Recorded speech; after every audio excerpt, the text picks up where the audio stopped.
ஆக்சுவலாக உங்களோட பேர் வந்து அல்தாஃபி கிடையாதுல்ல. ரொம்ப நாளாக வந்துட்டு நானே உங்கள் நேம் வந்து அல்தாஃபி நினச்சேன். உங்கள் பேர் என்ன? சமீபத்தில் ஹபீபின்னு ஒரு படம் ரிலீஸ் ஆகுது. ஸோ அதுக்கு நீங்கள் வந்துட்டு ரிவ்யூ கொடுக்குறீங்க. ப்ரொமோஷனுக்கு எவ்வளோ வாங்கியிருப்பாங்க, இன்ஃப்ளூயன்சர் மார்க்கெட்டிங்காக பண்ணுறாங்க.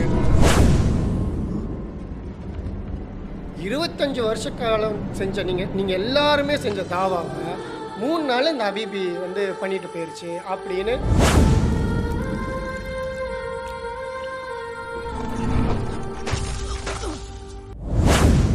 லீடியோ நேயர்களுக்கு அஸ்ஸலாமு அலைக்கும். அல்ஹம்துலில்லாஹ். இன்றைக்கி நம்மளுடைய Sai with my boil Ustad Althafi இணைஞ்சிருக்காங்க. அவங்க கிட்ட நிறைய விஷயங்கள் பேச வேண்டியது இருக்குது. வாங்க வீடியோக்குள்ளே போகலாம். அஸ்ஸலாமு அலைக்கும் உஸ்தாத். வலைக்கும் சலாம் வரஹ்மத்துல்லாஹ். எப்படி இருக்கீங்க? அல்ஹம்துலில்லாஹ். ஆக்சுவலாக உங்களோட பேர் வந்து அல்தாஃபி கிடையாதுல்ல. ரொம்ப நாளாக வந்துட்டு நானே உங்கள் நேம் வந்து அல்தாஃபி நினச்சேன். உங்கள் பேர் என்ன? ஃபக்கீர் முகமது. ஓகே. இப்போ அந்த பிஎம் அல்தாஃபிலேருந்து உஸ்தாத் அல்தாஃபின்னு மாறினதுக்கான காரணம் என்ன? அம், சமூக சீர்திருத்தம் அப்படிங்கிறது நீண்ட நாட்களாக நம்ம செஞ்சுக்கிட்டு இருக்கிற வேலை. ஆனால் அது பொதுவெளியில் நிறைய மாதிரியான வேலைகள் செய்யப்பட்டு ஒரு கட்டத்தில் சீர்திருத்தத்துக்கான ஒரு வழிமுறைங்கிறது ஒரு மாணவர்களைப் போல் அமர வச்சு அவர்களுக்கு பாடம் நடத்தி அவங்களுக்கு சிலதை கற்றுக் கொடுத்து அவங்க அதை தப்பாக செஞ்சு மீண்டும் அவங்களுக்கு அதை கரெக்ஷன் பண்ணி இந்த மாதிரி ஒரு ஆசிரியரை போன்ற ஒரு நிலையிலிருந்து கற்றுத்தருவதில் ஒரு விரைவான முன்னேற்றம் ஏற்படுறது மாதிரி எனக்கு ஒரு அனுபவம். ஓகே. நான் கற்றுக்கிட்ட சமீபத்தில் கற்றுக்கிட்ட சில செய்திகள் அப்படி நான் புரிஞ்சுக்கிட்டேன். பயான் வேலைக்கு ஆகலன்னு ஆமாம், பொதுவான மக்களை பார்த்து பெரிய கூட்டங்கள் மாநாடுகள் அப்படியெல்லாம் நடத்தும் போது ஏற்படுத்துகிற தாக்கத்தை விட பல மடங்கு விரைவாகவும் நல்ல முறையிலையும் ஒரு மாற்றங்களை ஏற்படுத்துறதுக்கு ஒரு ஆசிரியர் மாணவருங்கிற உறவு வந்து ரொம்ப ஹெல்ப்ஃபுல்லாக இருக்குது. ஓகே. அதனால் நம்ம அந்த நிலைக்கு மாறணுங்கிற கோணத்தில் அப்படி ஒரு சேஞ்ச் ஆகிக்கிட்டேன். ஓகே, அல்ஹம்துலில்லாஹ். நல்ல விஷயம். ஸோ உங்களை பற்றி கொஞ்சம் எங்களுக்கு அறிமுகப்படுத்துங்களேன். நீங்கள் எங்கே படிச்சீங்க? உங்களுடைய தாவா பணிக்கு எது உங்களை தள்ளுச்சு? ஸோ அது மாதிரியான விஷயங்கள். ஆரம்பத்தில் நான் 5ஆம் வகுப்பு படிச்சுட்டு மதரசாவுக்கு காயல் பண்ணத்தில் கொண்டு எங்கள் பாப்பா கொண்டு சேர்த்தாங்க, ஓகே. குரான் மனப்பாடம் பண்ணுறதுக்காக வேண்டி. அதுக்கு பிறகு ஒரு 2-3 ஆண்டுகள் குரான் மனப்பாடம் ஒரு 2-3 ஊர்களில் மதரசாக்களில் படித்தேன். அதுக்கு பிறகு கடைசியில் தென்காசியில் ஆலிம் படிப்பு நிறைவு செஞ்சேன். ஆனால் இதுக்கு இடையில் என்னுடைய விருப்பத்தின் பேரில் இது நிறைவாகலை. அப்படியா? அது முழுக்க முழுக்க எங்கள் அத்தாவுடைய அவங்க தான் முழு பொறுப்புதாரி. என்னுடைய ஃபுல் கிரெடிட் அவங்கள தான் சேரும். ஓகே. ஏன்னா நான் ஓடி ஓடி வந்துடுவேன். அவங்க விடாமுயற்சியாக கடைசி வரைக்கும் நின்று போராடி கிட்டத்தட்ட கடைசி ஒரு 3 வருஷம் 4 வருஷம் மட்டும்தான் நான் உருப்படியாக மதரசால இருந்து படிச்சிருப்பேன் ஓடி வராமல். மற்றபடி ஒரு 6-7 ஆண்டு காலம் தொடர்ந்து ஓடி ஓடி ஓடி வந்துக்கிட்டே இருந்தேன். ஓகே. அதாவதுனால என்னை அதை கம்ப்ளீட் பண்ண வைக்கணும் அப்படிங்கிறதுல பிடிவாதமாக இருந்து எங்கள் குடும்பத்தாரெலாம் கூட எதிர்த்தாங்க. அவன் தான் பிடிக்கலங்கிறான், முடியாதுங்கிறான். ஓடி ஓடிலாம் போயிட்டேன், வெளியூர்களுக்கெல்லாம் போயிட்டேன், பாம்பேக்கெல்லாம் போயிட்டேன் சிறு வயசுலேயே. என்ன சொல்கிறீங்க? ஆமாம், அப்படியெல்லாம் நடந்துருச்சு. அது ஒரு பெரிய கதை. எங்கள் அத்தாட்ட போய் உட்காந்திங்கன்னா அவங்க கதையாக சொல்லுவாங்க. ஒரு பெரும் ஹிஸ்ட்ரியை அவங்க சொல்லி முடிச்சிருவாங்க ஒரு 1 மணி நேரத்தில். இன்ஷால்லா ஒரு நாள் போகணும். அதுக்கப்புறம் முடித்த 2002 தென்காசியில் அல்தாஃபுர் ரப்பானியா எங்கள் மதரசாவுடைய பேர். அதனால தான் அந்த அல்தாஃபிங்கிற அந்த பட்டம் அதனோட சேர்ந்துக்குச்சு. ஓகே. அதுக்கு பிறகு முடிஞ்ச உடனே தௌஹீத் பிரச்சாரத்தில் ஒரு பிஜே உங்களுடைய அந்த உரைகள் அதனாலலாம் ஈர்க்கப்பட்டு அதுக்கு பிறகு தௌஹீத் ஜமாத்தில் இணைஞ்சு அப்படியே ஒரு நீண்ட காலம் அதில் ட்ராவல் பண்ணோம். அதுக்கு பிறகு அங்கிருந்து விலகி சமீபம் ஒரு 6-7 ஆண்டுகளாக வேற ஒரு பிளாட்ஃபார்மை நிறுவி அதில் ட்ராவல் பண்ணிக்கிட்டு இருந்தோம். அதுக்கு பிறகும் அதுலேயுமே முழுக்க பொதுக்கூட்டங்கள் மாநாடுகள் இந்த மாதிரியான செயலில் தான் பண்ணிக்கிட்டே இருந்தோம். அதுக்கு பிறகு தான் இப்போ கடைசியாக ஒரு ஆண்டுக்கு நெருக்கமாகத்தான் குரானிய வாழ்வியலை மக்கள் மத்தியில் கொண்டு போய் சேர்க்கணும், அதுக்கும் நமக்கு இடையில இருக்கிற இடைவெளிகளை குறைக்கணும் என்பதற்காக வேண்டி இந்த குர்ஆன் காலேஜ். ஸோ அதை பற்றி கேட்கணும்னு நினச்சேன். இந்த குர்ஆன் காலேஜ் வந்துட்டு எதை உங்களை தூண்டுச்சு இந்த குர்ஆன் காலேஜை நம்ம பண்ணணும் அப்படின்றது? அதுக்கு பின்னணியில் நிறைய காரணங்கள், ஒரு குறிப்பிட்ட பர்டிகுலர் காரணத்தை சொல்ல முடியாது. ஓகே. நிறைய காரணங்கள் அதுக்கு பின்னாடி இருந்திருக்குது.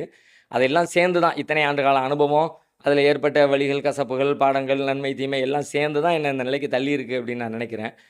உடனடி காரணம்னு சொல்கிறதா இருந்தால் சகோதரர் இஸ்ரார் அகமது சம்மந்தமாக என்னிடத்தில் ஒரு சகோதரர் நினைவுபடுத்திக்கிட்டே இருந்தார். ஓகே. கடைக்கு வந்து மாம்பழம் அவர் வீட்டில் விளைஞ்ச மாங்காயை கொண்டு வந்து விற்பனைக்காக வேண்டி வந்திருந்தார். அவருக்கு எனக்கும் முன்பின்ன அறிமுகம் இல்லை. ஆனால் அவர் வந்து திடீர்னு ஒரு நாள் என்னை சந்திக்கும் போது நீங்கள் ஏன் இஸ்ரார் அகமதை பற்றி உங்களுக்கு தெரியுமா அப்படின்னு கேட்டார். எனக்கு தெரியாது அப்படின்னு சொல்லி சொன்னேன்.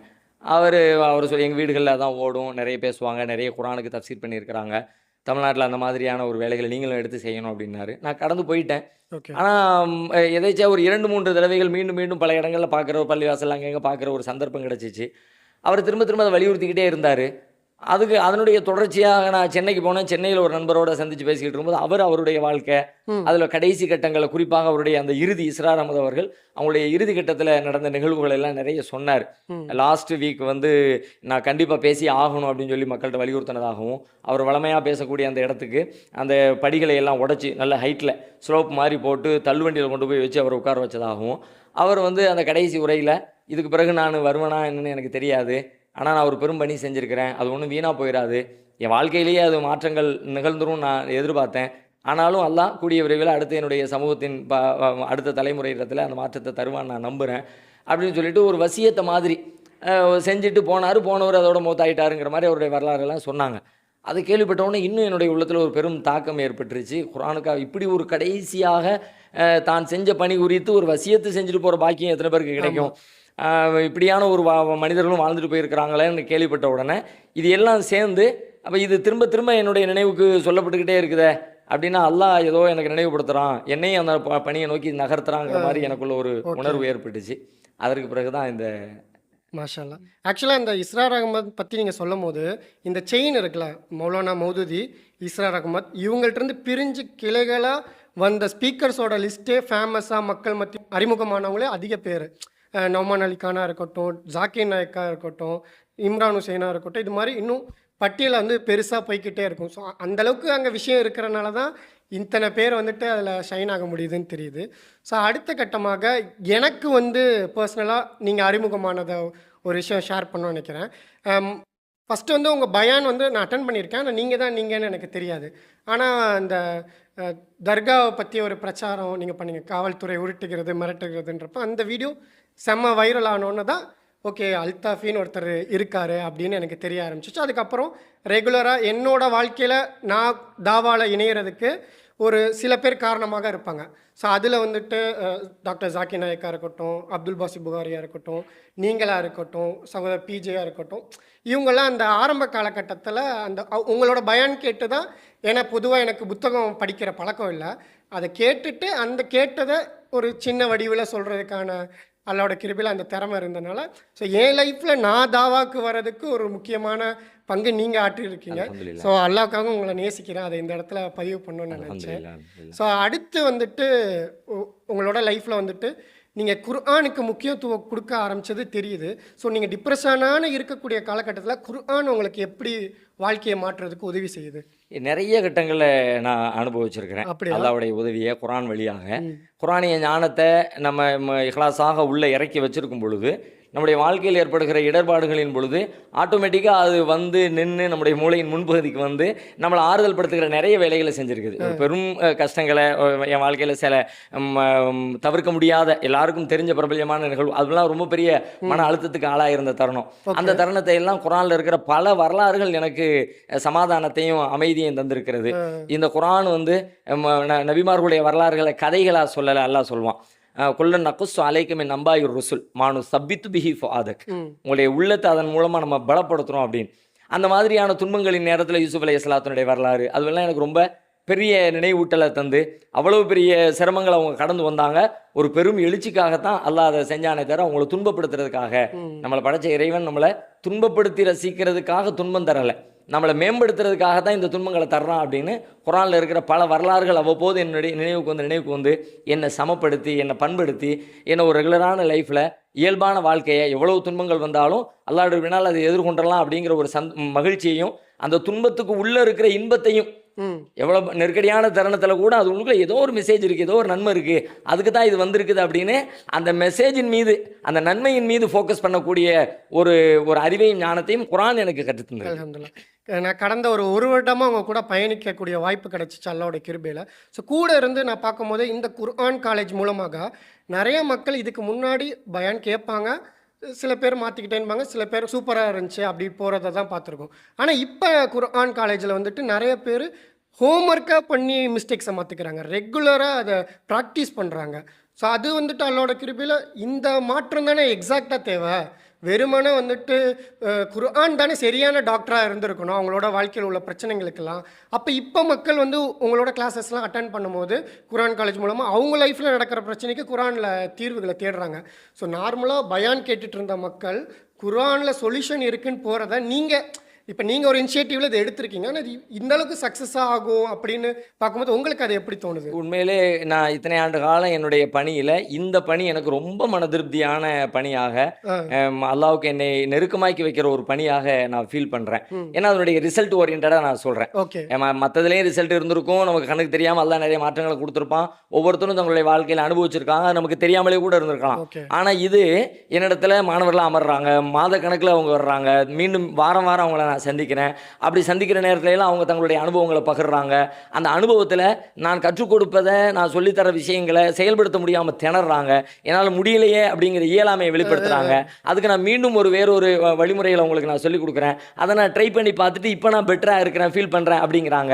இதை என்னுடைய குடும்பத்தில் அப்ளை பண்ணினேன், என் கணவரிடத்தில் அப்ளை பண்ணேன், என் மனைவி இடத்துல அப்ளை பண்ணினேன் அப்படின்னு அவங்களாக நான் சொன்னதை தாண்டி அவர்கள் குரான்லேருந்து நான் இதை படித்தேன், இதிலிருந்து இப்படி விளங்கின பிறகு நான் இப்படி சேஞ்ச் ஆகிட்டேன். அல்ஹம்துலில்லாஹ். இது வரைக்கும் நான் குரானை பார்த்த பார்வை வேறு. உதாரணமாக அன்னைக்கு கூட என்னுடைய நேரடி வகுப்பில் ஒரு மாணவி ஒருத்தவங்க சொல்லியிருந்தாங்க. ஓகே. அவங்க சொன்னாங்க, அபசவத்தவல்லா சூறாவை நான் நிறைய தடவை படிச்சிருக்கிறேன், ரசூல்லாவுடைய வரலாறு கடுகெடுத்தாங்கன்னு சொல்லிட்டு அல்லாஹ் அவங்கள கண்டிச்சான் அப்படின்னு.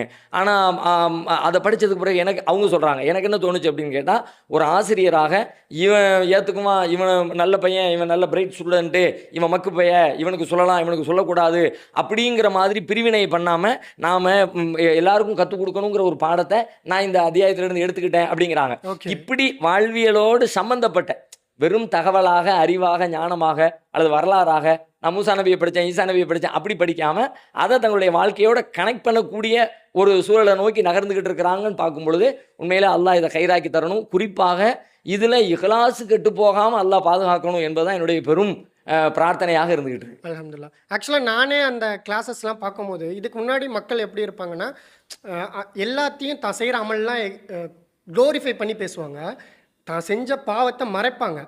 ஆனால் இப்போ உங்கள் கிளாஸஸில் இருக்கும்போது நான் ஃபஜ்ர் தொழுகாமல் இருந்தேன், இப்போ தொழுக ஆரம்பிக்கிறேன், இப்போ சில இடத்துல விடுறேன். இந்த விடுறேன்றது எத்தனை பேர் சொல்லுவாங்க?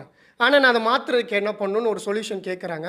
இது மாதிரி தான் பிரச்சனை என்னன்னு சொன்னாதான் குர்ஆன் வந்து அவங்களுக்கு அதுக்கான வழிகாட்டுதலை கொடுக்கும். கண்டிப்பாக.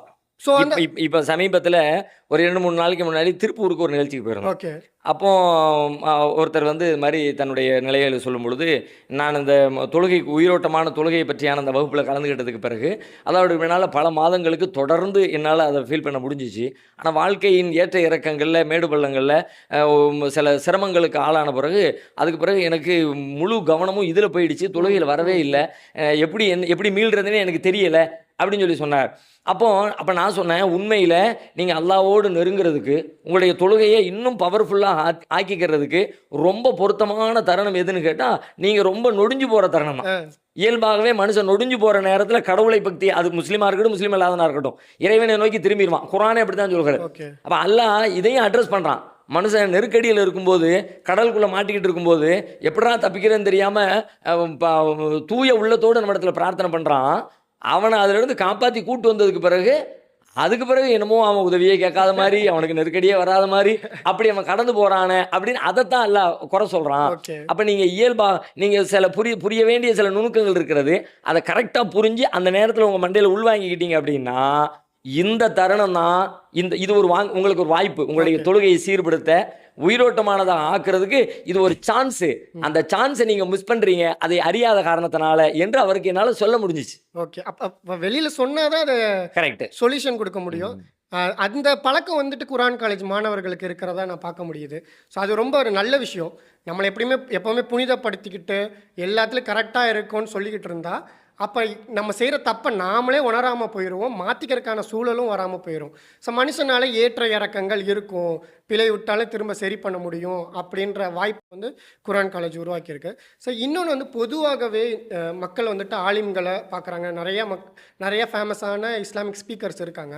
ஆனால் அவங்க எல்லாம் 100% கரெக்டாக இருக்கணும், அப்போனா தான் அவங்கள்ட்ட நான் எடுத்துப்பேன் கருத்தை, இல்லாட்டி ஏதாவது ஒரு மனித பலவீனத்தில் பிழை விடுவாங்க அப்படின்றது மக்களுக்கு அந்த புரிதல் இல்லாமல் அவங்களெல்லாம் மலக்கு ரேஞ்சுக்கு அவங்கள நினைக்காமலே பார்க்குறாங்க. ஸோ இந்த மாதிரி மக்கள் பார்க்குறதுக்கு நீங்கள் என்ன சொல்ல வரீங்க? அது இஸ்லாம் குறித்த ஒரு முழுமையான பார்வை இல்லை அப்படிங்கிறதான் அதை காட்டுது.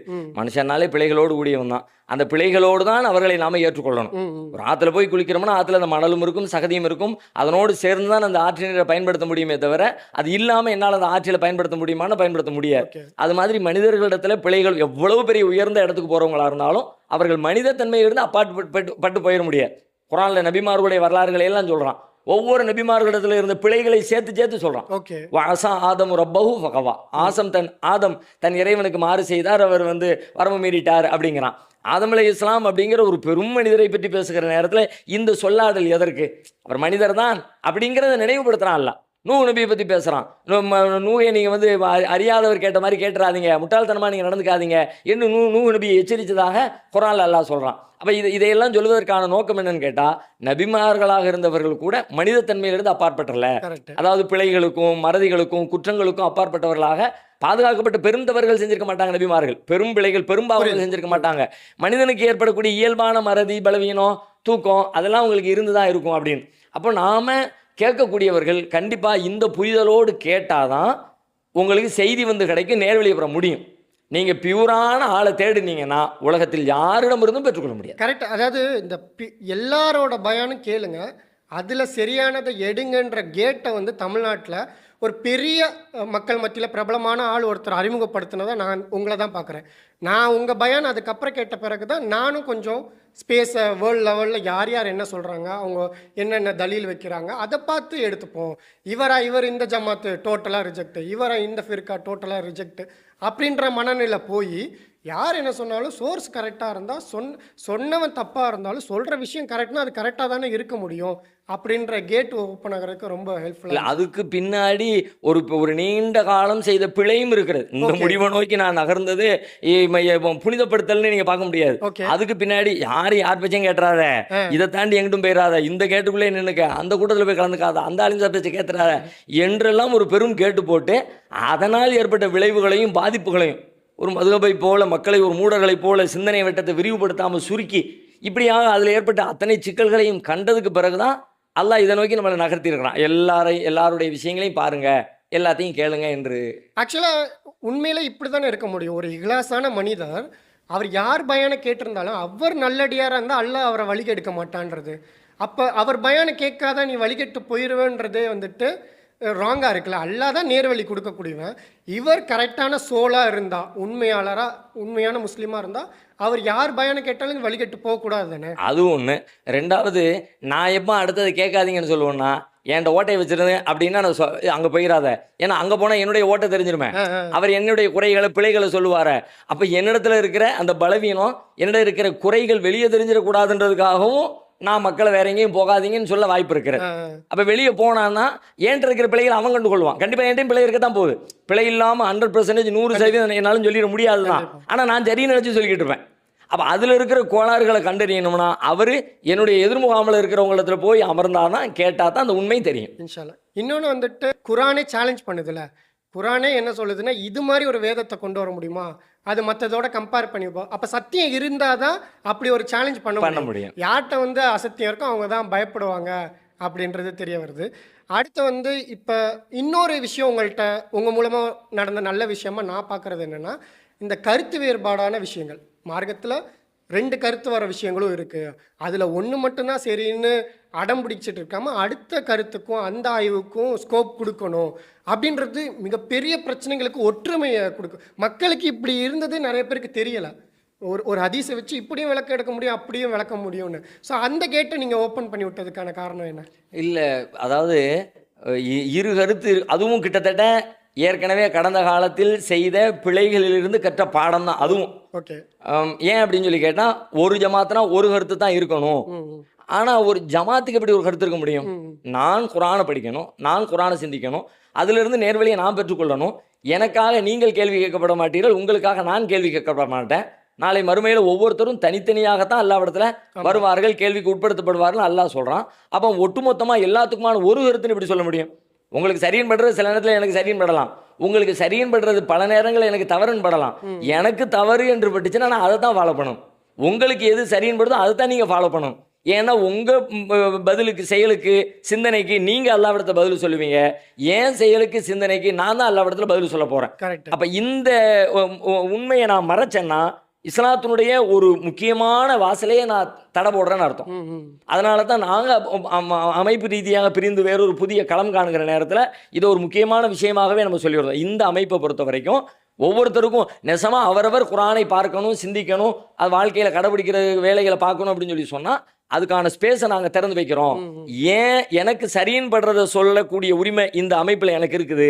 இதே அமைப்பில் என்னுடைய சக நிர்வாகிகளாக அல்லது எனக்கு கீழே இருக்கிற உறுப்பினர்களாக இருக்கிற எல்லாருக்குமே அதை தவறு என்று மறுக்கக்கூடிய உரிமை அவருக்கு இருக்கிறது. ஏன்னா எனக்கான ஸ்பேஸை நீங்கள் கொடுக்கணும்னு நான் நினைக்கிறேன். அப்போ உங்களுக்கான ஸ்பேஸை நான் கொடுக்க மாட்டேன்னா அல்லாஹ் சொல்கிறான்ல, இவங்க வந்து அளவு நிர்வாகிகள் மோசடி செய்யக்கூடியவர்களுக்கு கேடுதான். அவங்க அளந்தோ நிறுத்தோ கொடுத்து அதிகமாக வாங்கிக்கிறாங்க, வாங்கினாங்கன்னா அதிகமாக வாங்கிக்கிறாங்க, கொடுத்தா குறைச்சி கொடுத்துட்றாங்க அப்படின்னு. இது வெறுமனே தராசை பற்றி பேசுனது இல்லை. அவனுக்கு ஒரு நியாயம், உனக்கு ஒரு நியாயம் என்ன? அப்போ நான் என்ன வேணாலும் சொல்லுவேன், எல்லாரும் கேளு, எனக்கு ஒரு நியாயம், நீ எதையும் சொல்லிடாத, ஓன் வாயை மூடு அப்படின்னா அது அவனுக்கு ஒரு நியாயம். அப்போ அந்த வசனம் அதை கண்டிக்கிறதாக பார்க்குறேன். அதனால இது உண்மையிலே ஒரு தக்லீதாக மார்க்கம் சுருங்கி போய்விடாமல் உண்மையில் அத்தனை பேருமே மார்க்கத்தை புரிந்து பின்பற்றக்கூடிய ஒரு சூழலை நோக்கி நகரணும் அப்படின்னா இந்த ஸ்பேஸ் ரொம்ப ரொம்ப அவசியம். அல்ஹம்துலில்லாஹ். அடுத்து நான் பர்சனலாக உங்கள்கிட்ட நோட் பண்ண விஷயத்தில் ஒன்று நான் கேட்டு தெரிஞ்சுக்கணும் அப்படின்னு நினச்சேன். நிறைய நம்ம ஒன்றா போகும்போதோ பழகும் போதோ இன்டென்ஷனலாக நீங்கள் பொய் பேசுகிறத அவாய்ட் பண்ணுறீங்க. சில இடங்களில் அது ஜஸ்ட் லைக் தட் அதை சொல்லிட்டு போயிடலாமேன்றப்ப அவ்வளோ முக்கியத்துவம் அந்த பொய்க்கு ஏன் நீங்கள் கொடுக்குறீங்கன்னு நான் தெரிஞ்சுக்கலாமா? இந்த பழக்கமும் சமீப காலம் தான். அப்படியா? இது நீண்ட காலமாக பிறப்பில் இருந்தே அல்லது ரொம்ப பல வருஷங்களாக அப்படியெல்லாம் இல்லை. இந்த குரானுக்குள்ளே எப்போ நம்ம ஆழ்ந்து செல்லணும், குரானை ஆழ்ந்து சிந்திக்கணுங்கிற இந்த நிலைப்பாட்டை எடுத்து அதுக்குள்ளே ட்ராவல் பண்ண ஆரம்பித்த பிறகு தான் சின்ன சின்ன விஷயங்களையும் நம்ம கவனிக்கணும் அப்படிங்கிற உணர்வே வந்திருக்கிறது. ஏன்னா குரான் பிரதானமாக ஒரு மனித வாழ்க்கையின் மாற்றத்திற்கு, ஒரு சமூக மாற்றத்திற்கு மனமாற்றத்தை தான் முக்கியமான கருவியாக சொல்கிறது. அங்கிருந்து தான் வாழ்க்கையின் மாற்றமே துவங்குகிறது. அப்போ மனதிற்குள்ளே எழக்கூடிய சிந்தனைகளை நம்ம கவனிக்கணும். மனதிற்குள்ளே எழக்கூடிய நல்ல உணர்வுகள், கெட்ட உணர்வுகள், இது ஏன் சொல்கிறேன், இது ஏன் சொல்லலை, இது ஏன் மறைச்சேன், இது ஏன் மறைக்கலை, எல்லாவற்றையும் காரண காரியத்தோடு அப்பப்போ நம்ம பகுப்பாய்வு செய்யத்தான் அதில் இருக்கிற கோளாறு, அதில் இருக்கிற மோசடி நமக்கு தெரிய வரும். நம்மளை நாம் சீர்திருத்திக் கொள்ள முடியும். அந்த வகையில் சிந்திக்க ஆரம்பிக்கும் பொழுது எதுக்கு அவசியமே இல்லாமல் சும்மா போகிற போக்கில் இது அவசியமே, ஆமாங்க நான் வரலங்க அப்படின்னு சொல்லிட்டா அவரும் குற்றமாக எடுத்துக்க போகிறதில்ல, சமூகமும் குற்றமாக எடுத்துக்க போகிறதில்ல, நானும் கடந்த காலத்தில் அது குற்றமாக நினைக்க போகிறதில்ல. ஆனால் அது சொல்லிட்டு போனதுக்கு பிறகு நான் யோசிக்கிறேன். ஏன்னா நான் என்னுடைய இந்த வகுப்பின் பயிற்சி வகுப்புகளில் அன்றாட யோசனைக்கு என்று சில செயல் திட்டங்களை வச்சிருக்கிறேன். என் மாணவர்களுக்கு கற்றுக் கொடுத்து நீங்கள் செய்யணும்னு சொல்கிற மாதிரி நானும் அதை செஞ்சுக்கிட்டு இருக்கிறேன். அதனால் அந்த வேலையை செஞ்சு முடிச்ச உடனே கொஞ்சம் நேரத்தில் நான் திரும்ப ரீகால் பண்ணி பார்க்க வேண்டிய தேவை வருது. என்னுடைய பயிற்சியின் விளைவாக ரீகால் பண்ணி பார்க்க, இப்படி சொன்னேனே, இது ஏன் சொன்னேன், இது சொல்ல வேண்டிய தேவை என்ன வந்துச்சு, அப்படியான ஒரு கேள்வி கேட்டு அப்போ இனிமேல் அடுத்த தடவை சொல்லக்கூடாது என்று நான் பர்பஸாக அதை மாற்றிக்கொள்ளக்கூடிய ஒரு வாய்ப்பு. சின்ன விஷயம் கூட பெரிய லெவலில் அஃபெக்ட் பண்ணிடணும்னு அதை சின்னதுலேயே முடிக்க. கண்டிப்பாக சின்னது தான் பெரிய தவறுகளுக்கான வாசலை திறந்து வைக்குது. அப்படி அற்பமாக பொய்களை சொல்லி இது என்ன பெரிய விஷயம் ரசூலுல்லாஹ் சொல்கிறாங்க, நீ எந்த பாவத்தையும் அற்பமாக நினைச்சிடாத, எந்த நல்லறத்தையும் அற்பமாக நினைச்சிடாத, எந்த தீமைகளையும் அற்பமாக நினைச்சிடாதீங்க. ஏன்னா எந்த தீமையினால் நம்ம பெருசாக பாதிக்கப்படும் நமக்கே தெரியாது, அல்லாஹ்வுக்கு தான் அதனுடைய இது தெரியும். அதனால் சின்ன விஷயங்களில் செலுத்துகிற கவனம் தான். ஒரு உதாரணம் சொல்கிறாங்கல்ல, ஹலால் ஹராம் தெளிவானது.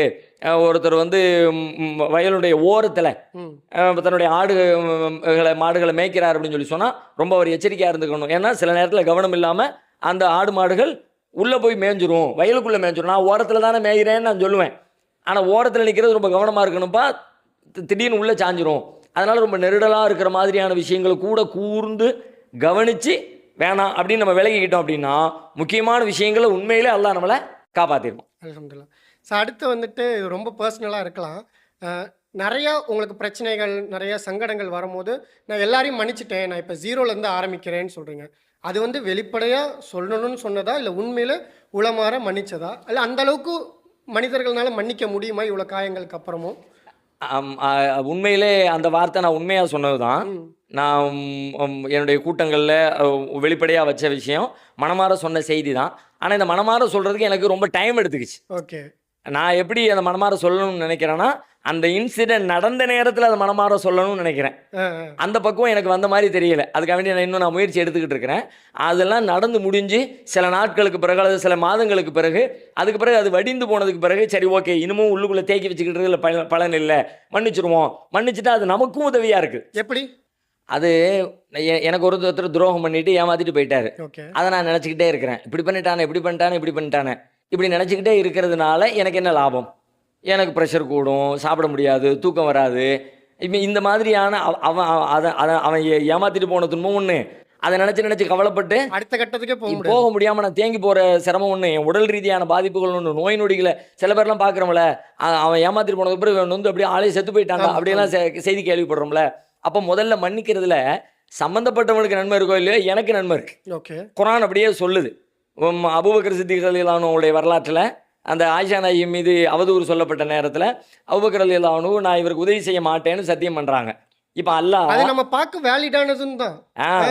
ரொம்ப முக்கியமான அப்படிதான் மனுஷன் இருப்பான். ஆமா. அப்படி இயல்பாகத்தான் அபூபக்கர் ரலியல்லாஹு அன்ஹு இருந்தாங்க. இப்போ அந்த செய்தியை சொல்லிட்டு உங்களை மாதிரி ஆட்கள் இப்படிலாம் சத்தியம் பண்ணாதீங்க, இப்படியெல்லாம் அறிவுரை சொல்லிட்டு கடைசி அல்லாஹ் முடிக்கிற வார்த்தை ரொம்ப முக்கியமானது. அலா துஹிப்பூன அன் யக்ஃபிரல்லாஹு லக்கும், அல்லாஹ் உங்களை மன்னிக்கணும் என்பதை நீங்க விரும்ப மாட்டீங்களா?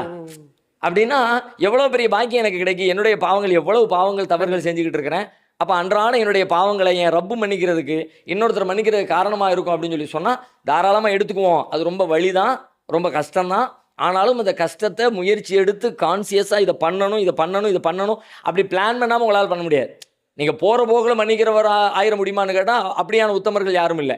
நாம் பிளான் பண்ணி இது ஒரு மன்னிப்பை பற்றி குர்ஆன் சொல்லுது, மன்னிக்கிறனால இந்த நன்மை கிடைக்குது, நாம் மன்னிச்சு தான் ஆகணும், மன்னிச்சா என்னென்ன பெனிஃபிட்ஸாக எனக்கு லாபம்லாம் கிடைக்குது, இதையெல்லாம் உள்ளே ஏற்றிக்கிட்டு எப்போமாவது ஒரு சான்ஸ் வரட்டும் வந்தால் நம்ம மன்னிச்சிடணும் அப்படின்னு சின்ன சின்ன விஷயங்கள்ல இருந்து நீங்கள் ஆரம்பிச்சிங்கன்னா அல்லாஹ் வேணாலும் பெரிய விஷயங்களை கூட மன்னிக்கக்கூடிய ஒரு நிலைமை வந்துடும். ஓகே. ஆக்சுவலாக அந்த அல்லாஹ் நம்மளை மன்னிக்கணும்னு நினச்சா நம்ம பிறரை மன்னிக்கணுன்றது புரியுது. இதில் ரெண்டாக எனக்குள்ள கேள்வி என்னென்னா, இப்போ நான் என்ன அளவில் எப்படி என்னை மாற்றிருக்கேன்னா, யார் என்ன தப்பு பண்ணாலும் மன்னிப்பு கேட்டால் மன்னிச்சிருவேன். அங்கே வந்துட்டு அவனே மன்னிப்பு பிகு பண்ணிட்டு இல்லாமல் தன்ன அளவில் அது தப்புன்னு உணர்ந்ததுனால தானே வந்து மன்னிப்பு கேட்குறாங்க. இப்போ மன்னிக்கிறது தான் நியாயம். ஆனால் மன்னிப்பே கேட்காம அவங்க அந்த தப்பு செஞ்சுட்டாங்க, அதனால நமக்கு ஒரு பெரிய வழி வந்துருச்சு, அது அவங்க ஜஸ்ட் லைக் தட்டுன்னு கடந்துட்டு போகிறாங்க. அப்புறம் நம்மளை பார்த்தா சலாம் சொல்லி என்ன வேணால் பேசலாம். நம்ம எப்படி அதை மன்னிக்கிறதான அனுபவத்தை எப்படி கொண்டு வரது? அது சில டைம் பிரச்சனைகளாகவும் மாறுமே. அது அந்த மாதிரி நபர்களை மன்னிச்சுட்டா அவங்க திரும்ப நமக்கு வழிகளை கொடுக்கலாம், பிரச்சனைகள் பண்ணலாம்ல. மன்னித்தல் அப்படின்னு சொன்ன உடனே நாம் வந்து ஏமாளித்தனம் அப்படின்ற மாதிரி புரிதலுக்கு வந்துடக்கூடாது. ரெண்டு கேட்டாலும் ஒரு வித்தியாசம் இருக்கிறது. மன்னித்தல் என்பது கவனத்தோடும் தெளிவோடும் சிந்தனையோடும் நடைபெற வேண்டும். ஏற்கனவே நடந்த பிழை மீண்டும் உங்களுக்கு நிகழாமல் பார்த்துக்கொள்வதும் அந்த மன்னிப்புக்குள்ளே இருக்கிறது. மன்னிப்பு கொடுத்துட்டேன் அப்படிங்கிற பேரில் ஏற்கனவே செஞ்ச தப்ப திரும்ப நீ செஞ்சுக்க என்று பெர்மிஷன் கொடுத்ததாக அர்த்தமாகாது. ஏற்கனவே நடந்ததை நான் முடிச்சிட்டேன், அந்த ஃபைலை க்ளோஸ் பண்ணிட்டேன், மீண்டும் அந்த ஃபைல் ஓப்பன் பண்ணாமல் இருக்கிறதுக்கு என்னவெல்லாம் செய்யணுமோ அதையும் செஞ்சு தான் நான் க்ளோஸ் பண்ணணும். எப்படி என்ன ஏமாத்திட்டு போயிட்டான் ஒருத்தன், என்ன ஏமாத்திட்டு போயிட்டான், எப்படி ஏமாத்தினா, எதை வச்சு ஏமாத்தினா, நான் இந்த கணக்கு விளக்குகளை கொஞ்சம் கவனம் இல்லாமல் இருந்தேன், அது கேள்வி கேட்காம இருந்தேன், அதனால தான் 1000 ரூபா கொடுத்து விட்டதுக்கு 200 ரூபாய்க்கு ஜாமா வாங்கிட்டு 400 ரூபான்னு சொல்லிட்டு கணக்கு எழுதிட்டு அவன் காசை கொண்டு போயிட்டான். சரி ஓகே, போனது போட்டும், அதை மன்னிச்சிருவோம் விட்டு இனிமேல் போகாமல் இருக்கிறதுக்கு என்ன, அதுக்கான ரூல்ஸ் எல்லாம் போட்டு 200 ரூபாய்க்கு சாமான் வாங்கினியா, சாமான் வாங்கின பில்லு வாங்கணும், அந்த அவருடைய கையெழுத்து வாங்கணும், என்னைக்கு கொடுத்த என்ன டீட்டெயில்ஸ் உடனே என்கிட்ட கொண்டு வந்து கொடுத்துடணும், தாமதமாகக்கூடாது, இப்படியான விதிகளை எல்லாம் போட்டு வச்சுக்கணும். ஓகே. நான் ஏமாற்றப்படுவதற்கு என்ன வழியில் கடந்த முறை ஏமாற்றப்பட்டனோ மீண்டும் அந்த முறையில் ஏமாற்றப்படாமல் இருப்பதற்கு என்ன ரூல்ஸ் தேவையோ அந்த ரூல்ஸை எல்லாம் போட்டு வச்சிடணும். அப்படியெல்லாம் போடாம சும்மா நான் மன்னிச்சோம்னா நான் விவரம் இல்லாமல் மன்னிக்கிறேன்னு அர்த்தம், முட்டாள்தனமாக மன்னிக்கிறேன்னு அர்த்தம். முட்டாள்தனமாக மன்னிக்கிறவர்கள் தான் மீண்டும் மீண்டும் பாதிக்கப்படுவார்கள். புத்திசாலித்தனமாக மன்னிக்கிறவர்களை தான் ரசூலுல்லாஹ் சொல்றாங்க, லா யுல்தகுல் மூமினு மின் ஜுஹரின் வாஹிதின் மர்ரத்தைன். ஒரு மூமின் ஒரு பொந்துக்குள்ள 2 தடவை கொட்டுப்பட மாட்டான். இது புத்திசாலித்தனமான மன்னிப்பை நமக்கு காட்டுகிறது. அல்ஹம்துலில்லாஹ். ஸோ அடுத்து வந்துட்டு நான் பார்க்குற ஒரு விஷயங்கள் என்னென்னா, இந்த டெக்னாலஜி இதை வந்து நவீனத்துவத்தில் நிறையா யூஸ் பண்ணுறீங்க அந்த தாவாக்காக அப்படின்னு பார்க்க முடியுது. நிறைய பேர் அதில் லேக் ஆகுங்க, அதில் ஒரு டவுட் இருக்கும், வேணாம், இல்லை நபிஸ்லாசம் பண்ணாத வழி, இல்லை இது வந்து சர்ச்சைக்குரியதாக ஆகும்னு. ஆனால் டெக்னாலஜியை வந்து நீங்கள் தாவாக்கு ஒரு ஃபுல் ஃப்ளெட்ஜாக யூஸ் பண்ணுறதுல அதில் உள்ள சாதக பாதகங்களாக என்ன பார்க்குறீங்க? இல்லை, இப்போ டெக்னாலஜியை பயன்படுத்துறது அப்படின்னா சமூக வலைதளத்தை பயன்படுத்துகிறோம். சமூக வலைதளத்தை குறித்து எனக்குமே ஒரு பெரிய புரிதல்லாம் இல்லை. நீண்ட காலமாக மக்கள் ரொம்ப வருஷத்துக்கு முன்னாடி அதை பற்றி பேசுகிறாங்க. அப்போனா எனக்கும் அதுக்கு சம்மந்தம் இல்லைங்கிற மாதிரி தான் இருந்தேன். நான் எந்த அளவுக்கு இருந்தேன்னு சொல்லி கேட்டால், பரவலாக எல்லாரும் யூடியூப்லாம் யூஸ் பண்ணிக்கிட்டு இருக்கிற நேரத்தில் நான் அதில் என்னத்தை பார்த்து என்னத்தை படிச்சுக்க போகிறாங்க, என்னத்தை கேட்டுக்க போகிறாங்க என்று எதிர் விமர்சனம் வச்சுக்கிட்டு அதெல்லாம் தேவையில்லைங்க நான் சொல்லிக்கிட்டே இருந்தேன். அப்படியா? நான் பேங்காக்கு போயிருந்தேன் சமீபத்தில், சில வருடங்களுக்கு முன்னாடி, சில மாதங்கள் அங்கே இருந்தேன். அப்போ அங்கே இருக்கிற என் கூட சகமாக வேலை பார்த்த இன்னொரு பையன் ஒருத்தர், அவர் மார்க்க ரீதியாக நிறைய விஷயங்களை பேசுவார், நிறைய அறிஞர்களை கோட் பண்ணுவார். அவர் மதரசா போனவர் இல்லை, மதரசாவில் இப்போ இந்த மாதிரியான மார்க்க அறிஞர்கள் என்று சொல்ல தகுந்த பின்புலம் ஒன்றும் இல்லை, இந்த அறிஞர் அப்படி சொல்லியிருக்காங்க, அந்த அறிஞர் அப்படி சொல்லியிருக்கிறாங்க அப்படின்னு பல உலக நாட்டு அறிஞர்களை எல்லாம் ஒரு மேற்கோள் காட்டும்போது எனக்கே ஆச்சரியமாக வியப்பாகவும் இருக்கும். அப்போ நான் அவர்கிட்ட கேட்குறேன், எப்படி இதையெல்லாம் நீங்கள் தெரிஞ்சுக்கிறீங்க? அவர் வேலை பார்த்துக்கிட்டு இருக்கிற தருணத்தில் ஹெட்ஃபோன் போட்டு இந்த மாதிரி யூடியூப்பில் பயன் கேட்டுக்கிட்டே இருப்பார். ஓகே. அப்படின்னு அவர் சொன்னார். இவ்வளவு காணா இருக்குது, அதுக்கு பிறகுதான் இவ்வளவு இருக்கு போல இருக்குது. அதுக்கு முன்னாடி தெரியும் என்றாலும் கூட சும்மா ஏதோ வீடியோ பொழுதுபோக்குக்கு சினிமாக்களுக்கு அப்படி தான் பயன்படுத்தப்படும்ன்ற மாதிரியான ஒரு புரிதலில் தான் பெரும்பாலானவர்கள் பயன்படுத்தி கொண்டிருக்கிற தருணத்தில் நான் அப்படி தான் நினச்சிக்கிட்டு இருந்தேன். சமீபத்தில் தான் சில வருடங்களுக்கு முன்னாடி தான் இப்போ இவ்வளவு விஷயம் இருக்குது அப்படிங்கிறது தெரிய ஆரம்பிச்சது. அதுக்கு பிறகு கூட அதை பவர்ஃபுல்லாக பயன்படுத்தணுங்கிற ஞானமோ அறிவோ தேவையோ அப்படிலாம் இல்லாமல் அப்படியே கடந்து போயிடுச்சு. சமீபத்தில் இப்போ நாம் இந்த குரான் வாழ்வியலை மக்களுக்கு கற்பிக்கணும் அப்படின்னு சொல்லும் பொழுது அப்போ நாம் எப்படி பவர்ஃபுல்லாக கற்பிக்கிறது? நம்ம ஒருத்தர் இருந்துக்கிட்டு எவ்வளோ சொல்லிட முடியும், எவ்வளோ தூரத்துக்கு சொல்லிட முடியும்? நம்முடைய வயசு கம்மி, நம்முடைய ஆயுள் கம்மி, நம்முடைய நேரம் கம்மி, எல்லாமே ரொம்ப நம்முடைய ஆற்றல் கம்மி, எல்லாமே குறைவாக தான் இருக்குது. இந்த குறைவான ஆற்றலை வைத்துக்கிட்டு நம்ம ஒரு பெரிய தாக்கத்தை ஏற்படுத்தணும்னு நினச்சோம்னா அது முடியாது. அதுக்கு வேறு என்ன வழிகள்லாம் இருக்குது? எவ்வளோ பேரை உற்பத்தி பண்ண முடியும்? இப்படியெல்லாம் யோசிக்கும் போது அப்போ இதுக்கு சரியான டூல் இதுதான். நம்ம உட்கார்ந்த இடத்துல இருந்தே பல பேருக்கு இந்த விஷயத்தை கொண்டு போய் சேர்க்கறதுக்கு அருமையான ஒரு டூலாக இந்த களம் இருக்குதுன்ற புரிதல் வந்த பிறகுதான் இப்போ தான் கொஞ்சம் அதுக்கு மெனக்கெட்டு பயன்படுத்தக்கூடிய வேலைகளை ஆரம்பிச்சிருக்கிறேன். ஆனால் எல்லா உலமாக்களும் முன்னாடி காலத்தில் முதல்ல கேமரா வந்தப்போ அதை எதிர்த்தாங்க, பிரிண்டிங் ப்ரெஸ்ஸை எதிர்த்தாங்க. இப்போ வரைக்கும் அதெல்லாம் எதிர்த்து இருக்கும்போது நீங்கள் தான் வந்துட்டு இல்லை சினிமா கொண்டு நம்ம பயன்படுத்தணும், இப்படி ஒவ்வொன்றும் நம்ம லேக் ஆக தான் பேக்வேர்டில் போயிட்டோம். திரும்ப கொஞ்ச நாள் கழித்து தான் தெரிகிறோம் அதுக்குள்ளே எதிரி எங்கேயோ போயிடுறான். அப்போ இப்போ நீங்கள் எல்லாமே அல்லாஹ் சொன்ன வழியில் அதை பயன்படுத்துங்க அப்படின்னு சொல்கிறத நான் பயானில் கேட்க முடிஞ்சு. அது தொடர்ச்சியாக சமீபத்தில் ஹபீபின்னு ஒரு படம் ரிலீஸ் ஆகுது. ஸோ அதுக்கு நீங்கள் வந்துட்டு ரிவ்யூ கொடுக்குறீங்க, அது மக்கள் மத்தியில் சர்ச்சை ஆகுது. ஒரு ஆளும் எப்படி ஒரு படத்துக்கு போய் இது ஆதரவு கொடுக்கலாம் அப்படின்னு. ஸோ அதை பார்த்தீங்களா? ஆமாம், அதில் சினிமாவை பயன்படுத்துங்க அப்படின்னு நான் கோரிக்கையே வச்சுருந்தேன். அதில் ஆர்வம் உள்ளவர்கள், வாய்ப்புள்ளவர்கள், வசதி உள்ளவர்கள் நீங்கள் அந்த டூலை பயன்படுத்துங்க அப்படின்னு சொல்லிட்டு. ஏன் அப்படி நான் சொல்கிறேன் அப்படின்னு சொல்லி கேட்டால் அது ஏற்படுத்துகிற தாக்கத்தை நான் பார்க்குறேன். எல்லாரும் பார்க்குறோம், யாருக்குமே தெரியாததில்லை. நம்முடைய வீடுகளில் இருந்து 2 வயசு குழந்தைகள்ல இருந்து 70 வயசு முதியவர் வரைக்கும் அதனுடைய பாதிப்புகளை உணர முடியுது. குடும்பத்தில் பிரச்சனைகளை ஏற்படுத்துகிறது, ஒரு கணவன் மனைவி விவாகரத்துகளை அதிகப்படுத்துகிறது, வாலிபர்களை நாசமாக்குகிறது, நேரத்தை விரயமாக்குகிறது. என்னுடைய சாப்பாட்டில், என்னுடைய ட்ரெஸ்ஸில், என்னுடைய தொழிலில், என்னுடைய ஹேர் ஸ்டைலில், நான் என்னுடைய வாழ்க்கை முறையில் எல்லா இடத்துலையும் அதனுடைய இம்பேக்டு. ஏன் இப்போ கடைசியாக நம்முடைய ஆட்சியை தேர்ந்தெடுக்கிறதுல கூட அது ஆதிக்கம் செலுத்தி இருக்குங்கிறது இவ்வளவு பவர்ஃபுல்லான ஒன்றாக அது இருக்குதுன்னு தெரியும், கண்ணுக்கு முன்னாடி தெரிகிறது. அப்போ இவ்வளவு பெரிய தாக்கத்தை ஏற்படுத்தக்கூடிய ஒன்றை நான் கண்டுக்கவே மாட்டேன் என்று சொல்லுவது எப்படி அறிவுடைமையாக இருக்க முடியும்? அது சரி தவறு, அதில் உள்ள விஷயங்களை நம்ம பார்த்து அதை ஃபில்டர் பண்ணி செய்ய இந்த மீடியா இவ்வளவு தாக்கத்தை ஏற்படுத்து. குழந்தைகள்கிட்ட சொல்லி குழந்தை ஓட்டு இல்லைங்க அவனுக்கு, ஆனால் குழந்தைகள்கிட்ட கோரிக்கை வச்சு ஜெயிச்சிட்டாருங்கிறது எல்லாரும் சொல்லிக்கிட்டே இருக்கிறாங்க. ஆய்வுகள் சொல்லுது, எல்லாரும் சொல்லிக்கிட்டே இருக்கிறாங்க. அப்போ குழந்தை பருவத்தில் எதை கற்றுக் கொடுக்குறோமோ அதுதான் அவன் வாழ்நாள் முழுக்க வரப்போகிறது. அப்போ குழந்தை பருவத்தில் கூட இவ்வளவு பெரிய தாக்கத்தை ஏற்படுத்துது அப்படின்னா இந்த மீடியம் சாதாரண மீடியம் இல்லை. இதை நாம் இந்த நற்பணிகளுக்காக, அது கெட்ட பணிகளுக்காக சமூகத்தில் பயன்படுத்தப்பட்டுக்கிட்டு இருக்குது. பல தீமைகளை உண்டாக்கிக்கிட்டு இருக்குது. தீமைகளை உண்டாக்குது அப்படின்னா அதனுடைய ஸ்ட்ரக்சர் தீமை இல்லை, அதனுடைய பேஸ் தீமை இல்லை, அது ஒரு மீடியம். அந்த மீடியத்தை பயன்படுத்தி அவர்கள் தீமை செய்கிறார்கள். ஒரு கத்தி இருக்குது, அதை வச்சு நீங்கள் கத்திரிக்காய் நறுக்கி சமையல் பண்ணவும் முடியும், ஒரு ஆளை கொலை பண்ணி தப்பு செய்யவும் முடியும். அந்த மாதிரி அது ஒரு மீடியா. அந்த மீடியாவை பயன்படுத்தி நன்மைகளையும் செய்ய முடியும், தீமைகளையும் செய்ய முடியும். சமூகம் இன்னைக்கு அது தீமைக்கு பயன்படுத்திக்கிட்டு இருக்குது. நம்ம ஏன் அதை நன்மைக்கு பயன்படுத்தக்கூடாது? நன்மை வெறுமனே இப்படியே பேசும் மார்க்கம் என்ன இப்படி பயான் பண்ணுங்க மட்டுமா சொல்லி தந்திருக்குது. இப்படி தான் இதை தவிர சொல்லக்கூடாது. மார்க்கத்தை சொல்லுவது என்பது பேச்சு வடிவத்தில் இல்லாமல் வேறு எந்த வடிவத்திலும் இருக்கக்கூடாது. அப்படியே மார்க்கம் கற்று தந்திருக்கிறது. ஒரு நாள் ரசூலுல்லாஹ் உட்காந்து கோடு போடுறாங்க. கோடு போட்டு இப்படி சைடில் இப்படி நேராக ஒரு கோடு, சைடில் ஒரு கோடு, எல்லாத்தையும் கோடு போட்டு மக்களுக்கு விளக்குறாங்க. இது என்ன தெரியுமா நேரான வழி, இது என்ன தெரியுமா செய்தா அவங்கள வழி கெடுக்கிற தவறான வழி, அப்படியெல்லாம் சொல்கிறாங்க. அப்போ செயல்முறையில் விளக்கம் காட்டுறாங்க. அப்போ செயல்முறையாக நான் நேரடியாக செயல்படுத்தி காட்டுறது ஒன்று, அந்த செயலையே ஒரு காட்சி திரையில் காட்டி உலகத்துக்கெல்லாம் கொண்டு போய் சேர்க்கறதுன்னு ஒன்று. அப்போ இந்த வழிமுறையை பயன்படுத்தினா நாம் சொல்லக்கூடிய இந்த விஷயத்தை எளிமையாக கொண்டு போய் சேர்க்க முடியும், அதிகமானவர்களுக்கு கொண்டு போய் சேர்க்க முடியும் அப்படிங்கிற ஒரு எண்ணத்தின் அடிப்படையில் இந்த கருத்தை முன்வைக்கிறோம். ஒன்று. இன்னொன்று, இதனால் நம்ம பாதிப்பு நிறைய அடைஞ்சிருக்கோம்ல. இப்போ திரைப்படங்களில் நம்மளை தீவிரவாதிகளாகவும் பெண்ணடிமைத்தனமாகவும் இது ஒரு மூர்க்கத்தனமான மார்க்கம்னு காட்டுறதுனால நமக்கு வீடு கூட கிடைக்க மாட்டேங்குது. ஸோ அந்த பிரச்சனைகளுக்கெல்லாம் அது வழியாக தான் பதில் கொடுத்து அதை சரி பண்ணணுன்ற ஒரு கோரிக்கையை நீங்கள் வச்சுருக்கீங்க. ஆமாம், மக்கள் அதை பார்த்து தான் நம்மளை அந்த உணர்வுக்கு ஆளாயிருக்கிறோம். அதுதான் நம்மளுக்கு எதிரான சிந்தனை. நம்ம அப்படி இல்லை, ஆனா நம்ம அப்படி இருக்கோம்னு காட்டியே ஃபேக்கா காட்டியே இல்லாத ஒன்னையே இருக்கிற மாதிரி உண்டாக்கிட்டாங்க. நம்ம ஏன் இருக்கிற ஒன்றை இருக்குன்னு காட்டக்கூடாது? இப்போ இது புரியுது. இப்போ இந்த டூலை வந்து சரியாக பயன்படுத்துறதுல ஹலால் இருக்குன்றீங்க. அடுத்து சில மக்கள் கேள்வி கேட்குறது என்னென்னா, இப்போ நடித்து, அதாவது சினிமானா ஒரு நடிக்கணும், ஒரு ஃபேக்காக ஒரு பொய்யான விஷயங்களை காட்டணும். நடித்து தாவா செய்கிறதோ, நடித்து ஒரு விஷயத்த நன்மையை செய்கிறதையும் இஸ்லாம் தடுக்கிறதில்ல. ஏன்னா பொய்யின் செயல் வடிவம் தானே நடிப்பு. ஸோ அதை எப்படி அதில் நீங்கள் நல்ல விஷயமே 100% காட்டினாலும் நடிக்கக்கூடாதுல்ல அப்படின்னு சொல்கிறாங்க. நடிப்புங்கிறது பொய் தான். பொய் மார்க்கத்தில் கூடாது, நான் அதை இல்லை மறுக்கலை. ஆனால் அதை நடித்து அதன் வழியாக இது நடிப்பு தான் என்பதை அவனுக்கு புரிய வச்சு அதன் வழியாக ஒரு உண்மையை விளக்குறேன் அப்படின்னு சொல்லி சொன்னால் இது மார்க்கத்தில் தடுக்கப்பட்டதில்லை. இன்னும் சொல்ல போனால் தடுக்கப்பட்டது இல்லைங்கிறத விட இந்த வழிமுறை குர்ஆனிலேயே உங்களுக்கு கற்றுத்தரப்பட்ட வழிமுறை. எப்படி? நிறைய வரலாறு உதாரணம் சொல்கிறேன். இப்ராஹிம் அலைஹிஸ்ஸலாத்துடைய வரலாறு எடுத்துங்க. இப்ராஹிம் அலைஹிஸ்ஸலாம் மக்களுக்கு அல்லாவை அறிமுகப்படுத்தினார்கள். எப்படி? எடுத்த எடுப்பில் அறிமுகப்படுத்தாமல் முதல்ல சந்திரனை பார்த்து இதை கடவுள்னாங்க, அது போன உடனே இல்லைன்னாங்க.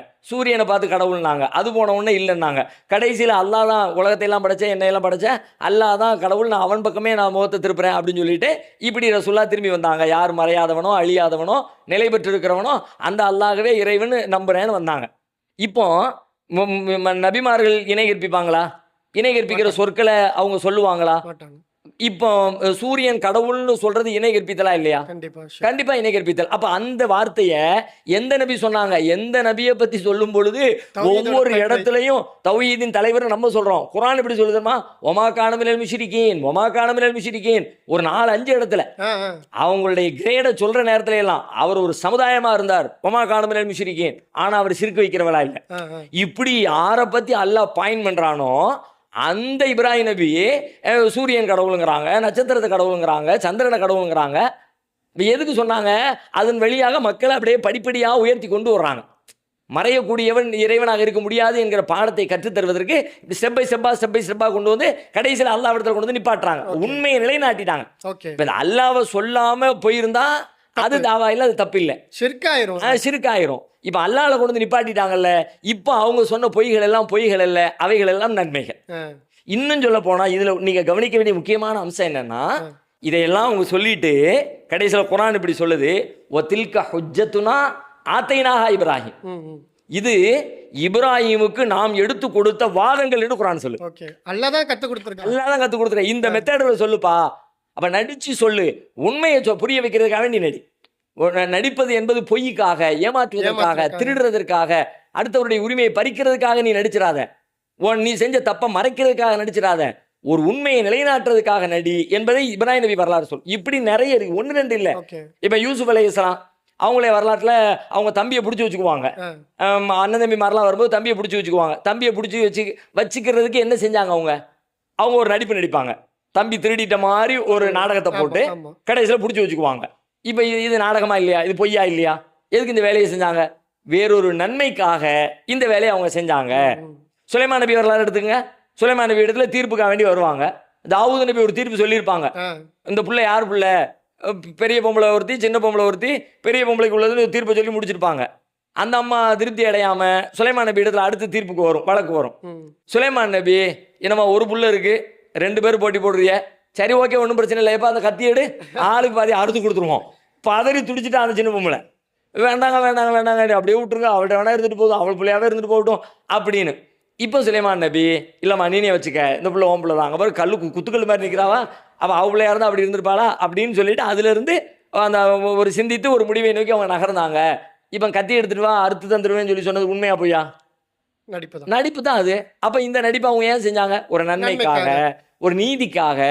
இந்த மாதிரி மார்க்கம்ங்கிறதே நன்மை தான், மார்க்கம்ங்கிறதே நீதி தான். அந்த நன்மைக்காக, அந்த நீதிக்காக இந்த மீடியத்தை நீங்கள் ஏன் பயன்படுத்தக்கூடாது? ஏன் நடித்து சொல்லக்கூடாது? ஒன்றும் மார்க் அடிப்படையில் தப்பானது இல்லை. இன்னும் உலமாக்கள் கூட முன்னாடி அந்த நாவல் கதைகள்லாம் இருக்கும்போது கதையே பொய்யின் எழுத்து வடிவம் தான் கதை.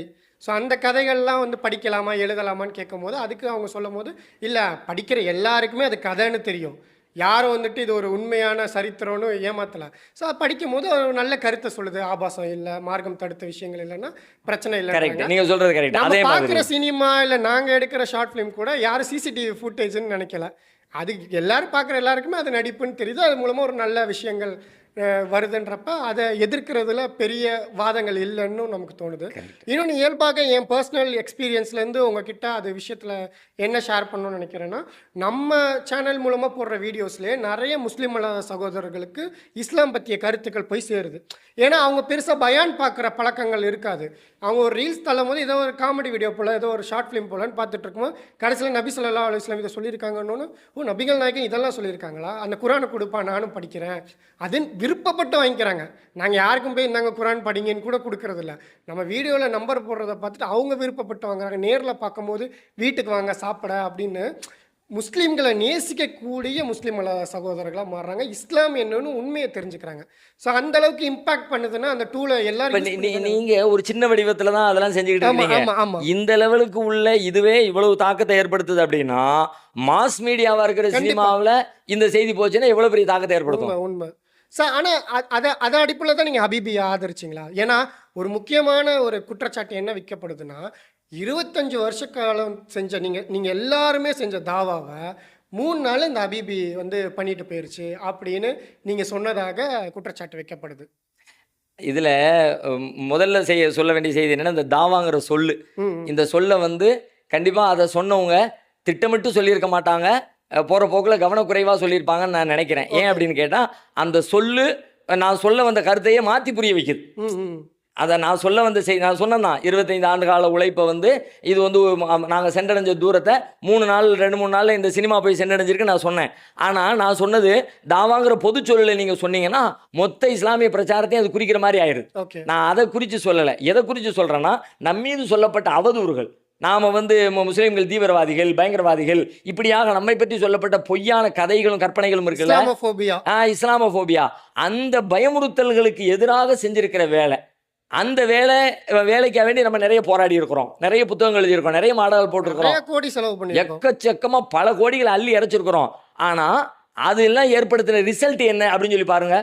அந்த ரிசல்ட் என்ன? அந்த கூட்டத்தில் கலந்துக்கிட்டவங்க, இப்போ ஒரு முஸ்லீம் அல்லாத மக்களுக்கு ஒரு கேள்வி பதில் நிகழ்ச்சி நடத்துகிறோம், ஒரு 3-4 லட்ச ரூபா அதுக்கு செலவு பண்ணுறோம். அவங்க வர்றவங்களுக்கு சாப்பாடு, அவங்களுக்கான ஒரு மகால் ஏற்பாடு எல்லாத்தையும் உட்கார வச்சு இந்த கேள்விகளை எல்லாம் அவங்களுக்கு சொல்லி அவங்க கேட்பாங்க, என்னப்பா என்னதான் இருந்தாலும் நீங்கள் இப்படி குண்டு வைக்கலாமா கொலை பண்ணலாமான்னு கேட்பாங்க. நம்ம ஆன்சர் பண்ணிடுவோம். போகும்போது யாராவது ஒருத்தரோ 2 பேரும் பாய் கரெக்டாக சொன்னீங்க பாய், நான் இது வரைக்கும் தப்பாக புரிஞ்சிருந்தேன் பாய் அப்படின்னு விளங்கிட்டு போவாங்க. இதுதான், அவ்வளவுதான். மொத்தத்தில் இவ்வளவு கூட்டம் நடத்தி ஏற்படுத்தின தாக்கம் அப்படின்னு நீங்கள் தேடி பார்த்தீங்கன்னா சில 1000 மக்களுடைய மனங்களை போய் சேர்ந்திருப்போமா என்பது ஒரு கேள்விக்குறி தான். ம் ம். ஆனால் இந்த படத்துக்கு பிறகு பாருங்க, அவன் தான் வீட்டில் நின்றுக்கிட்டு, தேட்டரை விட்டு வெளியில் வந்து நின்றுக்கிட்டு, தெருவில் நின்றுக்கிட்டு எல்லாரும் இதை பற்றி பேசுகிறாங்க. இது ஒரு முஸ்லீம்கள் நல்ல மக்களாக இருக்கிறாங்க, முஸ்லீம்கள் இயல்பாக தான் இருக்கிறாங்க, நம்மை போல தான் அவங்க வாழ்கிறாங்க, நமக்கு சொல்லப்பட்ட மாதிரி அவங்க இல்லை, அவங்கள பற்றி நிறைய கற்பிதங்கள் எனக்கு இருந்துச்சு, அதையெல்லாம் உடஞ்சி போயிடுச்சு அப்படின்னு இந்த விஷயத்தை இதை குறித்து தான் நான் சொன்னேனே தவிர, ஒட்டுமொத்தமாக ஏகத்துவம் தௌஹீத் பிரச்சாரம் பிதாத்து ஷிர்கு அதையெல்லாம் பற்றி சொன்ன அந்த தாவாங்கிற சொல்ல அப்படியான ஒரு கருத்தை தந்துரு. ஆமா ஆமா. நான் அதுக்காக வேண்டி அதை சொல்லலை, உங்க வீடியோல நீங்க அந்த தாவான்ற வார்த்தையை பயன்படுத்தவும் இல்லை. இதுக்காக சொன்னோம். இது ஏற்பட்டிருக்கான்னா ஏற்பட்டிருக்கு. கண்ணுக்கு முன்னாடி பாக்குறோம். நான் ஒரு கேள்வி கேட்குறேன், இதை மறுக்கிற உங்கள்கிட்ட ஒரு சாதாரண ஒரு எளிய ஒரு கேள்வி கேட்குறேன். இந்த மாதிரி நாம எவ்வளவு உழைப்பை போட்டிருக்கோம், இதுக்கு போட்ட உழைப்பை விட இத்தனை 1000 மடங்கு இது மாதிரி ஒரு ரிசல்ட்டை நம்ம எப்பவாவது அனுபவிச்சிருக்கிறோமா? ஏதாவது ஒரு நிகழ்ச்சிக்கு பிறகு அப்பா மொத்த தமிழ்நாட்டிலையுமே இதை பற்றி தான் பேச்சு, முஸ்லீம்களை பற்றி தான் பேச்சுப்பா. அப்போ அது உண்மையை தானே நான் சொல்லியிருக்கிறேன். கண்டிப்பா சார். ஆனால் அந்த படங்களில் வந்து நிறைய தவறான விஷயங்கள், மார்க்கத்துக்கு முரணானது இருக்குல்ல, அதை பற்றி நீங்கள் சொல்லலைன்ற கேள்வி வருது. தவறான விஷயங்கள் நிறைய இருக்கு. இப்ப நம்முடைய கோரிக்கை பிரச்சாரமே என்னன்னு கேட்டா, அது தவறா இருக்குது, அதை சரி பண்ணுங்க. ஒரு பெரிய மீடியம், அதுல நிறைய தவறு இருக்கு, நிறைய பிழை இருக்கு, நிறைய ஏமாற்று இருக்கு, நிறைய சமூகத்தை சீரழிக்குது. அதை நீங்க வெறுமனே அது சீரழிக்குன்னு மட்டும் சொல்லிக்கிட்டே இருக்காதீங்க.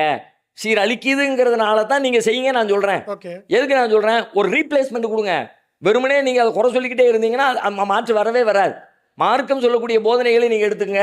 மார்க்கம் ஒன்று சொல்லுதுன்னு சொல்லி சொன்னா, ஒரு தீமையை அகற்றுதுன்னா அந்த இடத்துல ஒரு நன்மையை ஃபிட் பண்ணும். ஓகே. விபச்சாரம் செய்யாதன்னா நீ கல்யாணம் முடிச்சுக்கோன்னு சொல்லும். கரெக்ட். நீ வட்டி வாங்காதன்னு சொன்னா கடன் கொடு அப்படின்னு சொல்லி சொல்லும். வியாபாரம் பண்ணு அப்படின்னு சொல்லி சொல்லும்.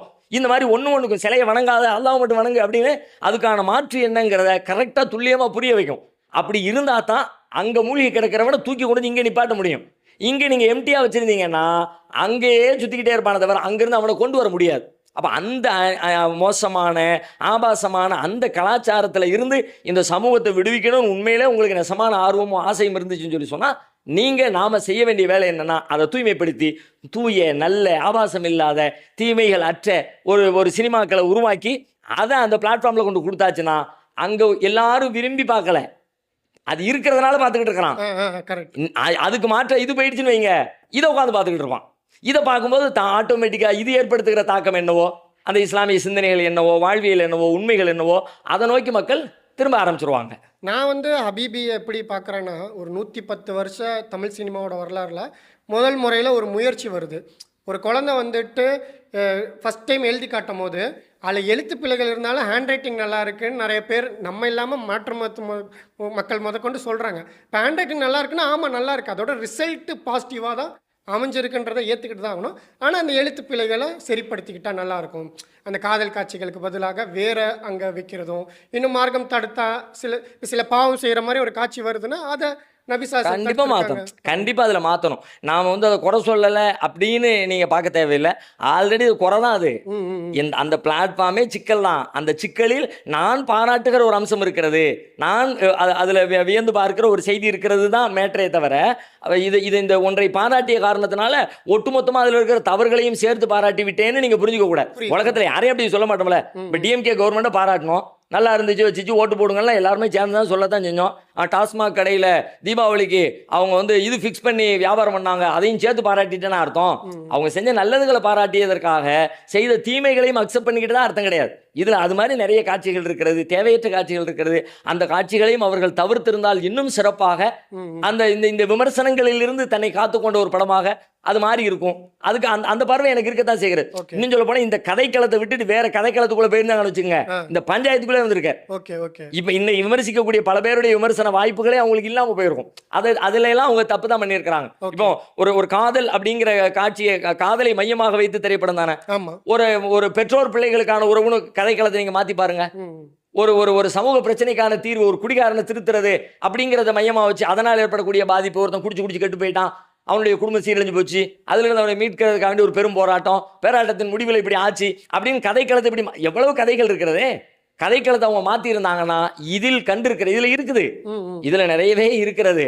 விமர்சிக்க வேண்டிய, தவிர்க்க வேண்டிய, சரி செய்ய வேண்டிய அம்சங்கள் இருக்கிறது. நான் அதை 100% ஏற்றுக்கொண்டதாக பாராட்டி விட்டதாக பொருள் அல்ல. அது ஏற்படுத்தி இருக்கிற தாக்கமும் அது சொல்ல வந்த செய்தியும் அந்த வகையை மட்டும்தான் பாராட்டி இருக்கனே தவிர ஒட்டுமொத்தமா எல்லாத்தையும் பாராட்டியதாக எடுத்துக்கொள்ளக்கூடாது. சரி, இனி வரக்கூடிய காலங்களில் மக்கள் இப்போ இனி வருங்கால சந்ததி எல்லாமே சினிமா எடுக்கலாம், அதை ஹலாலாக யூஸ் பண்ணலான்னு நினைக்கிறாங்கன்னா அவங்களுக்கு நீங்கள் சொல்கிற அறிவுரை என்ன? எதை தவிர்த்துக்கிட்டா இல்லை எதை ஃபாலோ பண்ண நல்லா இருக்கும்னு அதில் என்ன கவனிக்கணும்னு கேட்டால், சினிமானா என்ன, அதில் என்னெல்லாம் இருக்குன்னு பார்க்கணும். அதில் இருக்கிற அத்தனை அம்சங்களையும் இஸ்லாமியமயப்படுத்தணும். ஓகே, அது அத்தனை அம்சங்களிலேயும் இது குர்ஆன் ஹதீஸுக்கு பொருந்துதா? இப்போ சினிமான்னு எடுத்துக்கிட்டால் அதில் ஒரு கதை இருக்கிறது, அதில் ஒரு பாடல் இருக்கிறது, அதில் ஒரு சண்டை காட்சி இருக்கிறது, அதில் ஒரு நகைச்சுவை இருக்கிறது, அதில் பொழுதுபோக்குகிற அம்சங்கள் இருக்கிறது. இப்படி ஒன்றா இருக்குல்ல, ஒன்றா எடுக்கணும். ஒன்று நீங்கள் ரேண்டமாக செய்ய முடியாது. ஒன்று கதை, மார்க்கம் கற்றுத்தந்திருக்கிற கதையா, மார்க்கம் அங்கீகரிக்கிற கதையா, சமூகத்தில் இருக்கு அப்படின்னு நீ சொல்லிடக்கூடாது. புரியுது. ஒரு விஷயத்தை நீங்கள் முன்னாடி கொண்டு வைக்கிறீங்க அப்படின்னா அதுக்கு இஸ்லாம் ஒரு அளவுகோலை சொல்லுது. சமூகத்தில் ஒருத்தனுக்கும் தனிப்பட்ட முறையில் ஒருத்தனுடைய பிழை, அது அவனுக்கும் அவனுடைய இறைவனும் சம்மந்தப்பட்ட ஒரு பிழை, அந்த பிழைகளை சமுதாயத்தில் இருக்குன்னு சினிமாவில் காட்டிடக்கூடாது. தப்பா இருந்தாலும் அவன் ரகசியமா செய்யறான்ல, ரகசியமாவே இருந்துட்டோம். நீ முடிஞ்ச ரகசியமா போய் அவனுக்கு சீர்திருத்தம் பண்ணிக்க. இப்படி எல்லாம் ஊர்ல நடக்கிறது அப்படின்னு பொது வெளியில கொண்டு வந்து போட்டுறாத. தீமைகள், தவறுகள் தனிப்பட்ட முறையில் இருக்குமான, யாரையும் பாதிக்காத, சமூகத்தை பாதிக்காத அப்படியான ஒரு அம்சமா இருக்குன்னா அதை நீங்க அதை திரையின் கதையாக நீங்க கொண்டே வரக்கூடாது. இப்போ காதலிக்கிறானா காதல் தப்புன்னு இன்னொருத்தர் சொல்ற மாதிரி அதுல காட்சி இருக்கணும். அதை தாண்டி நான் என்ன சொல்ல வர்றேன், இந்த எந்த தவறுகளை மார்க்கம் தனிப்பட்ட தவறுகளாக சொல்லுகிறதோ அந்த தவறுகளை நீ கதையின் கருவாகவே எடுக்காதீங்க. அதை பொதுவெளியில கொண்டு வந்து பேசி அதுக்கு நீங்க தீர்வு சொல்றதை விட பேசாமலே புறக்கணிங்க. பேச வேண்டியது எது, பேச கூடாதது எதை பேசணும், சப்ஜெக்ட் எது அப்படிங்கிறது ஒரு தெளிவு வேணும். ஏன்னா தப்பை செஞ்சாலும் தப்பே செய்யாத மார்க்கத்துல ஒருவேளை உன்னுடைய பலகீனத்தினால செஞ்சாலும் மறைச்சிருன்னு சொல்லுது. பகிரங்கப்படுத்தாதீங்க, மறைச்சிருங்க. ஏன் அது சொல்லுது? நீங்க ரகசியமா செஞ்சிட்டீங்கன்னா ஊர்ல இருக்கிற எல்லாரும் நல்லவங்களா இருக்கிறாங்க, நம்ம மட்டும் இந்த தப்பை செய்யறோமே அப்படின்னு அவனுக்கு உறுத்தும். ஒரு நாள் இல்லை ஒரு நாள் திருந்திடுவான். நீங்க பகிரங்கமாக்கிட்டீங்கன்னா எவன் தான் யோக்கியம் இருக்கிறான், நான் மட்டும் எதுக்கு திருந்தணும் அப்படின்னு திருந்தாம போயிடுவான். அப்போ இந்த மாதிரியான தவறான சப்ஜெக்டை நீங்கள் டச் பண்ணாதீங்க, அதை ஓரம் கட்டுங்க. ஓகே. அல்லது அது எடுத்தாக வேண்டிய அளவிற்கு முக்கியமான செய்தியா நீங்கள் சொன்ன மாதிரி அது தவறு என்று சுட்டி காட்டக்கூடிய காட்சிகளை சேர்த்து வைங்க. ஒரு கவிதை, ஒரு பாடல் எழுதுறீங்க, பாடலாம், பாடலுக்குன்னு மார்க்கம் சொல்லியிருக்க வரைமுறைகளை ஃபாலோ பண்ணுங்க. ஆபாசம் இருக்கக்கூடாது, மிகை இருக்கக்கூடாது, பொய் இருக்கக்கூடாது, சிறுக்கு இருக்கக்கூடாது. பாடலே மார்க்கம். இப்போ ரசூல்லா குர்ஆன்ல நீங்க பாருங்க, ரசூல்லா பத்தி அல்லாஹ் சொன்னா, ஒமா அல்லம்னாஹு ஷஅர வமா யம்பகில, கவிதையை உங்களுக்கு நாம கற்றுத்தரவும் இல்லை, அது உங்களுக்கு தேவையும் இல்லைன்னா. இன்னொரு வசனத்தில் அல்லாஹ் சொன்னா, வஷ்ஷுஅராஉ யத்தபிஉஹுமுல் காவூன், கவிஞர்களை வீணர்கள் தான் பின்பற்றுவார்கள் அப்படின்னு சொன்னான். ரசூல் ஸல்லல்லாஹு அலைஹி வஸல்லம் இந்த கவிஞர்களை கண்டித்து நிறைய பேசியிருக்கிறாங்க. இவ்வளவு குர்ஆன் கண்டிச்சிருக்கு. ரசூல் ஸல்லல்லாஹு அலைஹி வஸல்லம் லபீத்னு ஒரு கவிஞனை பற்றி சொல்லிட்டு ரொம்ப அழகாக சொல்லியிருக்காயா, அலா குல்லு ஷைஇன் மா ஹலல்லாஹு பாத்தில், சூப்பராக சொல்லியிருக்காங்க அப்படிங்கிறாங்க. எந்த கவிஞர்களை கண்டிக்குதோ குர்ஆன், அப்படிப்பட்ட ஒரு கவிஞரை சொல்லி அவன் சொன்ன ஒரு கவிதையை சொல்லி நபிகளார் பாராட்டுறாங்க. அப்போ என்ன கவனிக்கிறோம் அப்படின்னு சொல்லி கேட்டால், அதில் உள்ள ஒட்டுமொத்தமாக தீமை அல்ல, தீமையான அம்சங்கள் நிறைஞ்சிருக்குது. அதையெல்லாம் தவிர்த்துட்டு சரியானது எதுவும் அதை பாருங்க. அப்போ கவிதையா அப்படி பாருங்க, ஒரு பாடலா அப்படி பாருங்க, ஒரு சண்டை காட்சியா அதே மாதிரி பாருங்க, ஒரு நகைச்சுவை காட்சியா, நகைச்சுவைனா எல்லாரும் சிரிக்கிறதுக்கு. இப்போ நீங்க சினிமாக்கள் பார்த்தீங்கன்னா ஆமா, அடுத்தவனை கேலி பண்றது, கிண்டல் பண்றது, குர்ஆன் அதுக்கு அளவுகோல் சொல்லும். கிண்டல் பண்ணிக்க, ரசூலுல்லாவும் கிண்டல் பண்ணாங்க தான், ரசூலுல்லாவும் நகைச்சுவை சொன்னாங்க தான், ரொம்ப அருமையா. கிண்டல் என்பதற்காக வேண்டி அதுலேயும் போய் கலந்துராம, லா யஸ்ஹர் கௌமும் மின் கௌம் அஸா அன் யகூனு கைரம் மின்ஹும், ஒரு கூட்டம் இன்னொரு கூட்டத்தை கிண்டல் பண்ணாதியப்பா, உங்களை விட அவங்க சிறந்தவங்களா இருக்கக்கூடும். ஒரு பெண் இன்னொரு பெண்ணை கேலி செய்யாதீங்கம்மா, உங்களை விட அந்த பெண்ணு சிறந்தவளா இருக்கக்கூடும். அப்படியெல்லாம் எல்லாம் சொல்றாங்கல்ல. அப்போ நகைச்சுவை தான். நகைச்சுவைக்கு இப்போ உலகத்தில் இருக்கிற பேட்டர்ன் என்ன, குர்ஆன் சொல்ற பேட்டர்ன் என்ன, கதைக்கு உலகத்தில் இருக்கிற பேட்டர்ன் என்ன, குர்ஆன் சொல்ற பேட்டர்ன் என்ன, இப்படி எல்லாத்தையும் கொண்டு வந்து அதை ஃபிக்ஸ் பண்ணி அப்படியான ஒரு தரமான, அதுதான் இஸ்லாமிய சமூகம், அதுதான் முஸ்லீம்களுடைய நிஜமான இஸ்லாம் விரும்புகிற வாழ்வியல். முஸ்லீம்களின் வாழ்வியல் இன்றைக்கு ஒரு மாதிரி இருக்கிறது, ஆனால் நிஜமாக இஸ்லாம் விரும்புகிற, இப்ப அவர் காட்டின காட்சிகள் எல்லாம் பொய்யோ அப்படியெல்லாம் சொல்லிட முடியாது. ஆனால் அது இஸ்லாம் விரும்புகிற முஸ்லீம்களா, இஸ்லாம் அங்கீகரிக்கிற முஸ்லீம்களான்னு கேட்டா அப்படி இல்லை, அதுல நிறைய சிக்கல் இருக்கிறது. அதனால அந்த மாதிரி இதை நாம இந்த வரைமுறைகளை நாம கத்துக்கிட்டோம்னு சொல்லி சொன்னா அந்த ஃபீல்டுக்கு வரக்கூடியவங்க உண்மையிலே பெட்டரான ஒன்றை சமூகத்துக்கு தர முடியும். என்கிட்ட அபிபி பத்தி கேட்கும்போது கூட நான் ஒன்லைன்ல சொன்னேன், முஸ்லீம்கள் எப்படி இருக்காங்கன்னு காட்டியிருக்கு, எப்படி இருக்கணும்னு காட்டல அப்படின்னு நான் சொன்னேன். அடுத்து வந்து இப்போ ஒரு வாழ்வியலை காட்சிப்படுத்துறோம்னா பெண்களை நடிக்க வைக்கிற மாதிரி இருக்கும்.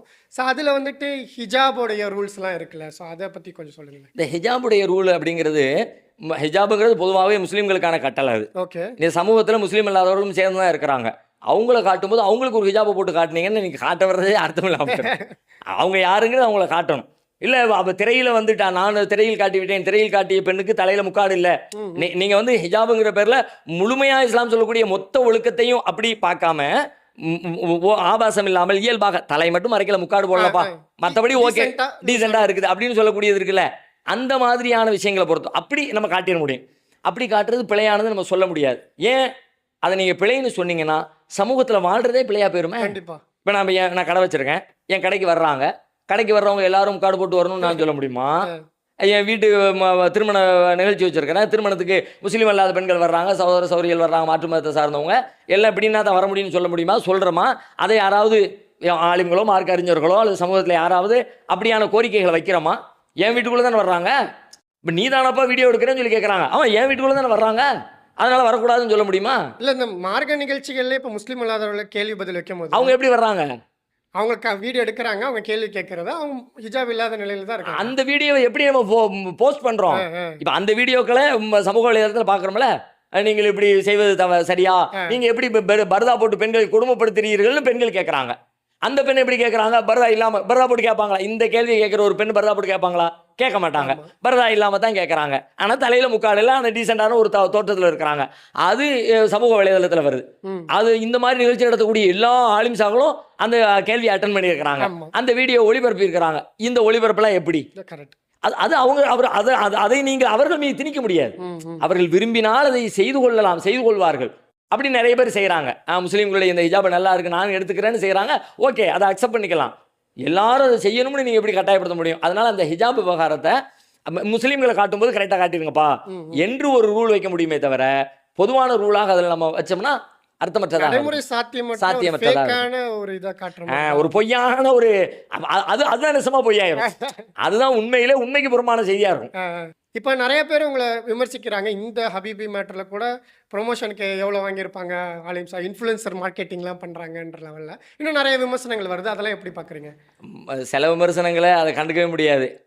அதை பொருட்படுத்தவே தேவையில்லாத விமர்சனங்களாக இருக்கும். அந்த மாதிரி விமர்சனங்களை கடந்துடலாம். இதெல்லாம் கிட்டத்தட்ட அந்த மாதிரி விமர்சனங்களை சேர்ந்தது தான்.